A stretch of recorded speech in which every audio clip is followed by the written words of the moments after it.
नमस्कार, मैं हूं आपके साथ शिप्रा झा और आप देख रहे हैं 2025 विधानसभा चुनाव से जुड़ा पहला चुनावी बुलेटिन मुख्यमंत्री।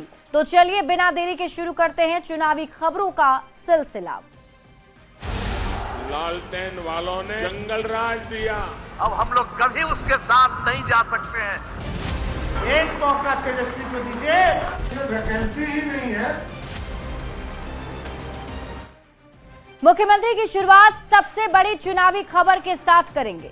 पीएम मोदी और उनकी मां को गाली देने को लेकर सियासी उबाल अब बढ़ता ही जा रहा है। बिहार बीजेपी महिला मोर्चा के आह्वान पर बुलाए गए बिहार बंद का असर पूरे बिहार में देखने को मिला। एनडीए की महिला कार्यकर्ता और नेताओं ने सड़क पर उतरकर अपनी नाराजगी जताई। राहुल गांधी और तेजस्वी यादव से माफी मांगने की बात कही है। ये रिपोर्ट देखिए।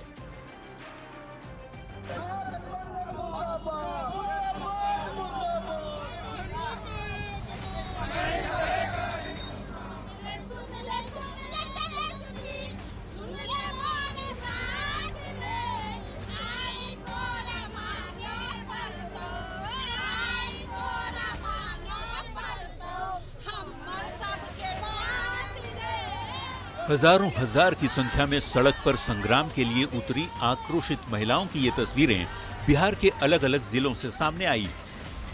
पटना, औरंगाबाद, सहरसा और लखीसराय में सड़क पर उतरकर महिलाओं ने बवाल काटा। अरवल, जमुई, शेखपुरा और भागलपुर सहित बिहार के कोने कोने से एक ही आवाज आई, राहुल तेजस्वी माफी मांगो।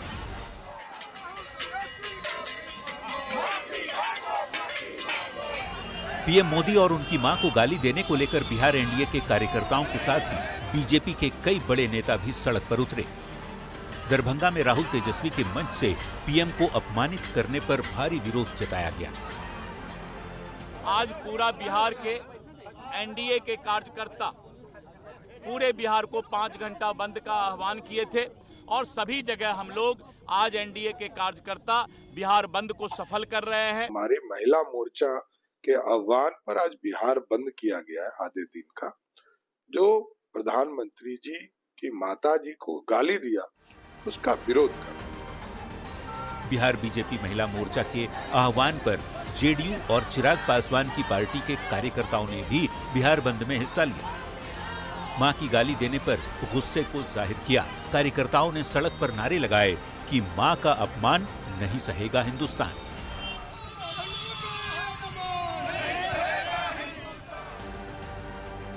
माफी मांगने की बात पर चिराग पासवान ने कहा, आरजेडी वाले ऐसे लोग हैं जो मां को गाली देने के बाद माफी भी नहीं मांगते।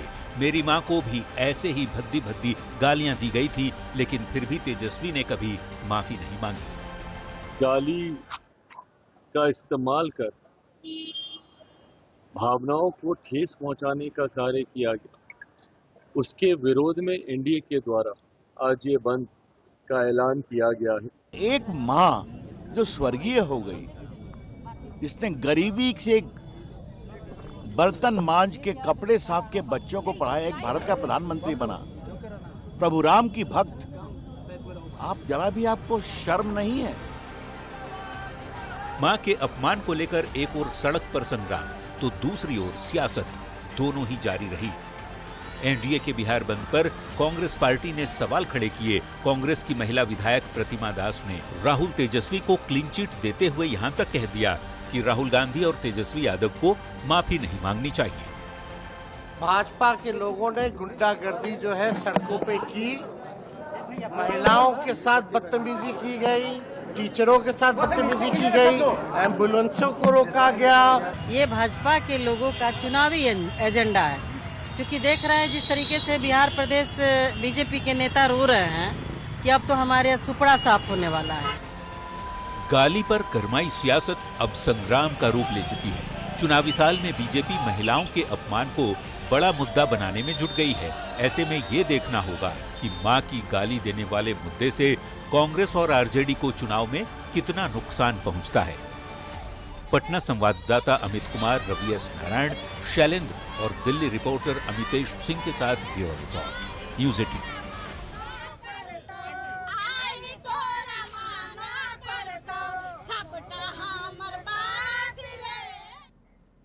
मुख्यमंत्री में बढ़ते हैं अगली खबर की ओर। बिहार चुनाव को लेकर अक्टूबर महीने में तारीखों का ऐलान हो सकता है। पहले या दूसरे हफ्ते में तारीखों की घोषणा हो सकती है। खबर यह है कि दुर्गा पूजा और छठ के बाद पहले चरण की वोटिंग हो सकती है। क्या है बिहार चुनाव की संभावित तिथि, इस रिपोर्ट में देखिए।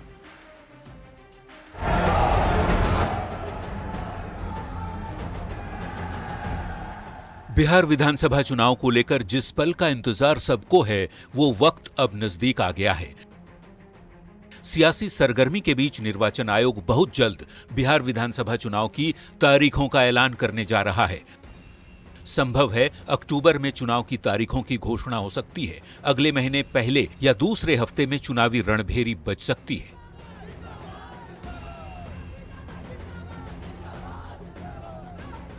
चुनाव को लेकर राजनीतिक पार्टियों का उत्साह भी चरम पर है।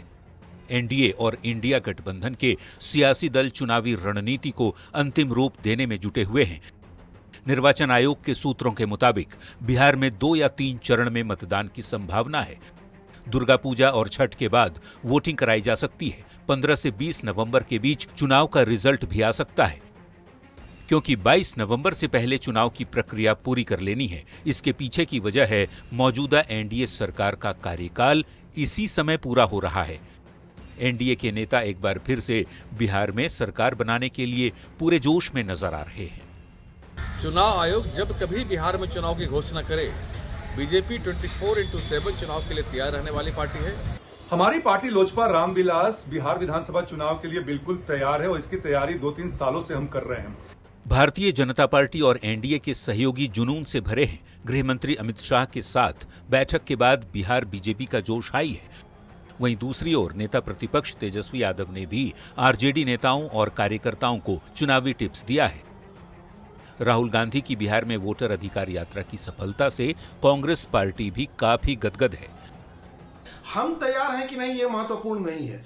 बिहार की जनता पूरी तरह से तैयार है। इनके मंत्री और विधायक जगह जगह से खदेड़े जा रहे हैं, दौड़ाए जा रहे हैं। इस बार ये बिहार से दौड़ा दिए जाएंगे। जो आम जनों का विश्वास और समर्थन दिख रहा है, उससे स्पष्ट हो रहा है कि बिहार की जनता बदलाव की दिशा में और बदलाव के कारक के तौर पर तेजस्वी जी के नेतृत्व को पसंद कर रही है। पिछली बार 2020 में विधानसभा चुनाव को लेकर सितंबर महीने में ही घोषणा हो गई थी। 25 सितंबर को तारीखों का ऐलान हुआ था। पिछली बार भी 3 चरण में ही वोटिंग कराई गई थी। लोगों ने 28 अक्टूबर, 3 और 7 नवंबर को वोट डाले थे और नतीजे 10 नवंबर को घोषित किए गए थे। इस बार भी चुनावी मुकाबला रोमांचक होने के पूरे आसार हैं। देखना दिलचस्प होगा कि क्या सीएम नीतीश सत्ता बरकरार रख पाते हैं या तेजस्वी सत्ता के शीर्ष पर नजर आएंगे। दिल्ली संवाददाता नीरज कुमार और पटना रिपोर्टर रवि एस नारायण के साथ ब्यूरो रिपोर्ट, न्यूज़ 18।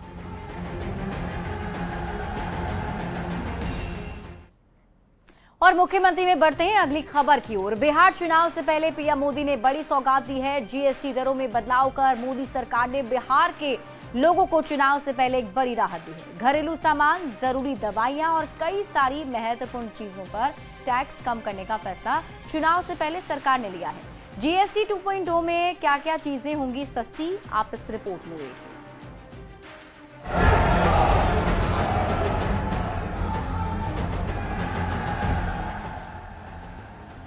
बिहार में अगले 2 महीने में विधानसभा का चुनाव होने वाला है और चुनाव से पहले मोदी सरकार ने बम्पर तोहफा दे दिया है। जीएसटी काउंसिल की बैठक के बाद मोदी सरकार ने बड़ा फैसला लेते हुए आम जनता को बड़ी राहत दी है। सरकार ने कई अहम चीजों पर या तो जीएसटी कम कर दी है या फिर एकदम 0 कर दिया है। घरेलू मांग को बढ़ावा देने के लिए मोदी सरकार ने साबुन से लेकर छोटी कारों तक कई आइटम्स पर जीएसटी में कटौती कर आम लोगों को बड़ा सुकून दिया है। बुधवार को वित्त मंत्री निर्मला सीतारमण ने एक प्रेस कॉन्फ्रेंस कर इसकी जानकारी दी। इस विषय में आभार पहले व्यक्त करना चाह रही हूँ माननीय प्रधानमंत्री जी को, क्योंकि पहले से almost for 8-9 months he's been after me saying आप कुछ जीएसटी में राहत दिलाओ जनता के लिए। चुनावी साल में जीएसटी काउंसिल ने 5 और 18% की 2 tier स्ट्रक्चर को मंजूरी दे दी है। इसे 22 सितंबर से लागू किया जाएगा। जीएसटी 2.0 लागू होने से कई सारी चीजों के दाम बदल जाएंगे। जूते और कपड़े सस्ते हो जाएंगे, दवाइयां सस्ती होंगी, काजू किशमिश, ड्राई फ्रूट्स, छोटी कार, स्वास्थ्य बीमा, घी, मक्खन, मसाले, एसी, फ्रिज और टीवी सस्ते हो जाएंगे। 8 घंटे यदि बैठे हैं तो सबकी बात ही सुनी गई। तो जो कहते रेवेन्यू सम्राट जी, रेवेन्यू लॉस की बात हो रही थी, जो कहते रेवेन्यू सब पे बात हो गई, सब पे बात हो गई, सबकी सहमति मिल गई। मुझे एक बात बताइए, 18% का स्लैब अप्रूव सबकी सहमति हो गई। कोल्ड ड्रिंक्स, गुटखा, तंबाकू और लग्जरी कारें महंगी हो सकती है। साबुन, शैम्पू, टूथपेस्ट पर 18 की जगह 5% टैक्स। घी, मक्खन, नूडल्स, नमकीन, बर्तन, नैपकिन, डायपर और सिलाई मशीन पर 12 की जगह 5% ही जीएसटी लगेगी। एक और सरकार ने घरेलू और जरूरी चीजें सस्ती कर जहां लोगों को बड़ी राहत दी है, तो वहीं दूसरी ओर इस पर बिहार में खूब सियासत भी हो रही है। निश्चित रूप से इससे आम आदमी को लाभ मिलेगा। मध्यम वर्ग के जितने परिवार के लोग हैं उनकी माली हालत और बेहतर होगी। इससे साफ दिखता है कि केंद्र की एनडीए की सरकार आम आदमी के हक में सोचती है और उस दिशा में काम भी करती। पहले तो जीएसटी के माध्यम से गरीबों को, आम लोगों को लूटा और अब सिर्फ दिखावे के लिए ये जीएसटी में सुधार की बात कर रहे हैं। ये तो केंद्र सरकार की नीयत मंशा ही रही है पूंजीपतियों, उद्योगपतियों को फायदा पहुंचाने की। इस देश का आम जनमानस जिन वस्तुओं को इस्तेमाल करता है उन वस्तुओं पे अब कोई कर नहीं लगेगा। चुनावी साल में सरकार ने छेना पनीर पर जीएसटी पूरी तरह खत्म कर दी है। रोटी और चपाती, शिक्षा से जुड़ी सामग्री और स्वास्थ्य बीमा को भी टैक्स मुक्त कर दिया गया है। चॉकलेट, आइसक्रीम, तेल, साबुन और फल सब्जियों पर टैक्स घटाकर मिडिल क्लास के जेब पर पड़ने वाले असर को कम किया है। सरकार की सौगात से जितना सकारात्मक असर लोगों के खर्च पर पड़ेगा, देखना होगा चुनाव के परिणाम में इसकी क्या छाप पड़ती है। पटना संवाददाता शैलेंद्र कुमार के साथ ब्यूरो रिपोर्ट, न्यूज़ 18। और मुख्यमंत्री में बढ़ते हैं अगली खबर की ओर। चुनावी साल में मुख्यमंत्री नीतीश कुमार पूरी तरह अब चुनावी मोड में आ चुके हैं। सीएम ने छपरा को एक और बड़ी सौगात दी है। मुख्यमंत्री ने महिलाओं के साथ संवाद भी किया है और चुनाव को लेकर सीएम के एक्टिव होने से क्या विपक्ष का टेंशन भी बढ़ गया है, क्या है नेताओं की राय, इस रिपोर्ट में आपको दिखाते हैं।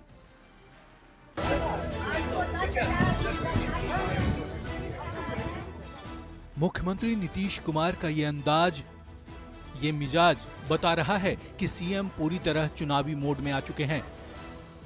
सीएम पूरी तरह एक्टिव हो चुके हैं। गुरुवार को इसकी बानगी देखने को मिली छपरा में, जहां सीएम नीतीश ने बिनटोलिया और मढ़ौरा जनसंवाद किया, महिलाओं से बातचीत की, आधी आबादी को ये भरोसा दिया कि आप लोग आगे बढ़िए, एनडीए सरकार हर संभव मदद करेगी। मुख्यमंत्री ने जीविका समूह से जुड़ी महिलाओं से भी अपील की कि जीविका का अलग बैंक खुल चुका है, महिलाओं को अधिक से अधिक लाभ उठाना चाहिए ताकि बिहार के विकास में आधी आबादी पूरा सहयोग दे सके। चुनावी साल में सीएम नीतीश ने छपरा के लोगों को बड़ी सौगात भी दी। मुख्यमंत्री ने लगभग 1200 करोड़ की योजनाओं का शिलान्यास भी किया। जिले में सड़क चौड़ीकरण, बिजली, सब स्टेशन और खेलकूद से जुड़े प्रोजेक्ट को जल्द शुरू करने का निर्देश दिया गया। सीएम के साथ मौजूद महाराजगंज से बीजेपी सांसद जनार्दन सिंह सिग्रीवाल ने कहा कि मुख्यमंत्री के इस तोहफे से छपरा में सड़कें बेहतर बनेंगी, बिजली और खेलकूद की सुविधाएं उपलब्ध होंगी। गति है विकास, और यह सारे चीजों में माननीय नीतीश कुमार जी, देश के यशस्वी प्रधानमंत्री नरेंद्र मोदी जी का एकदम भरपूर सहयोग है। माननीय मुख्यमंत्री जी भी हमेशा कहते रहते हैं मंचों से भी कि भारत सरकार का, प्रधानमंत्री जी का बहुत बड़ा सहयोग, बहुत बड़ा हमेशा समर्थन बिहार को विकसित बिहार बनाने के लिए हो रहा है। सीएम नीतीश ने छपरा शहर को जाम से मुक्ति दिलाने के लिए बड़ी पहल की है। बिजली संकट से भी सारण के लोगों को आजादी मिलेगी। सिर पर चुनाव देख सीएम ने कई विभागों के अधिकारियों से भी बातचीत की और जल्द से जल्द सरकारी योजनाओं को अमली जामा पहनाने का निर्देश दिया। चर्चा है कि चुनावी साल में सीएम कई जिलों का दौरा कर ऐसी ही सौगात देंगे। छपरा संवाददाता संतोष के साथ ब्यूरो रिपोर्ट, न्यूज़ 18। और मुख्यमंत्री में अब आपको सुनाते हैं बयान बवाली, यानी ऐसा बयान जिस पर बवाल मच गया है। हम पार्टी के राष्ट्रीय अधिवेशन के बाद केंद्रीय एमएसएमई मंत्री जितन राम मांझी ने एक बड़ा बयान दिया है। मांझी ने कहा कि बिहार में चुनाव होने वाला है और लड़ाई में जाने से पहले अपने औजार और अस्त्र शस्त्र को ठीक करने के लिए ये बैठक हुई है। मांझी ने यह भी कहा कि हम पार्टी के कार्यकर्ताओं की राय है कि पार्टी को बिहार चुनाव में एनडीए में कम से कम 40, 35 या 20 सीट लड़ने को मिले। इसलिए सीट शेयरिंग की बैठक में जब जाएंगे तो पार्टी के कार्यकर्ताओं की भावनाओं को सबके सामने रखेंगे। एक बात खटकती है कि अभी तक हम निबंधित पार्टी हैं, हम मान्यता प्राप्त पार्टी नहीं है। तो आज के अधिवेशन में हम लोग निर्णय ले रहे हैं, करेंगे कि हम लोग अपने जो नेता हैं एनडीए के उनसे जरूर बात करेंगे कि हम इतना सीट लेंगे जिसमें कि हमारी मान्यता मिल जाए विधानसभा में, तो इसके लिए हम लोग प्रयास करें। और मुख्यमंत्री में अब आपको दिखाते हैं चुनावी वायरल, यानी ऐसी तस्वीर जो चुनावी मौसम में वायरल हो रही है। आरजेडी दफ्तर के बाहर पोस्टर लगाकर विरोधियों पर हमला किया गया है। मैसेज देने की कोशिश की गई कि जनता चाहती है कि तेजस्वी यादव अब बिहार के मुख्यमंत्री बने। राहुल, तेजस्वी, अखिलेश को त्रिदेव बताया गया है।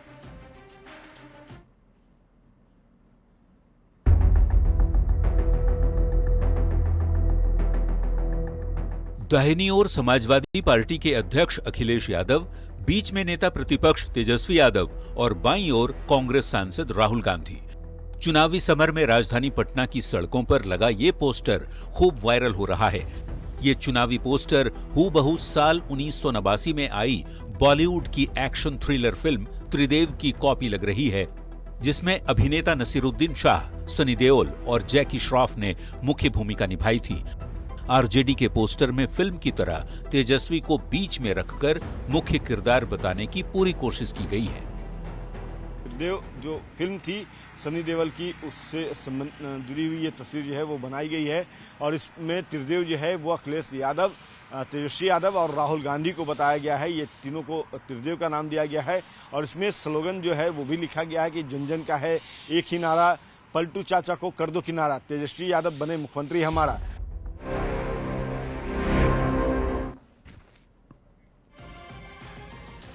और चलिए अब आपको मुख्यमंत्री में दिखाते हैं चुनाव की चौपाल।